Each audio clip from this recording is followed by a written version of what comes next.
This is a boat that came in and needs some routine service work.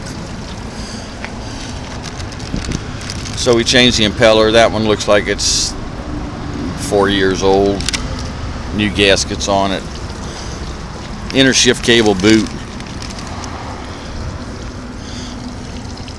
Starting to start standard thing right there, the checking. That was in probably less than a year away from breaking.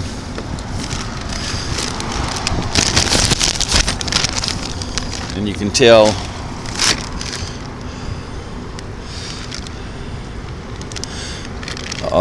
this was the original inner shift cable that came on the boat, because that's a factory twist, plus the band that was on there you could see is the factory band that they use. Everybody now uses zip ties instead of that factory band right there.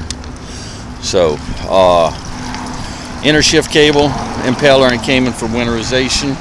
Go ahead and start her up and do the shift thing.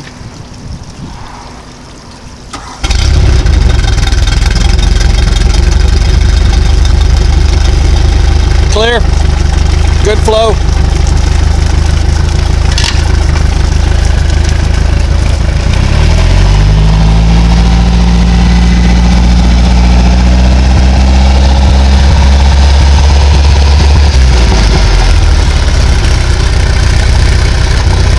Okay.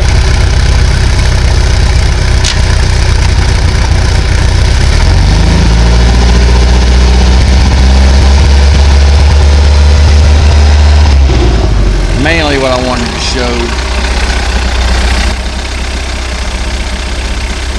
since we're winterizing it, that is pre-existing right there. That's a cracked block. It's not leaking.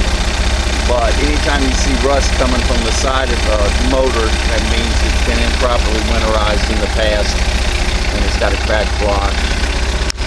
So we'll finish our winterization since we finished the maintenance on it.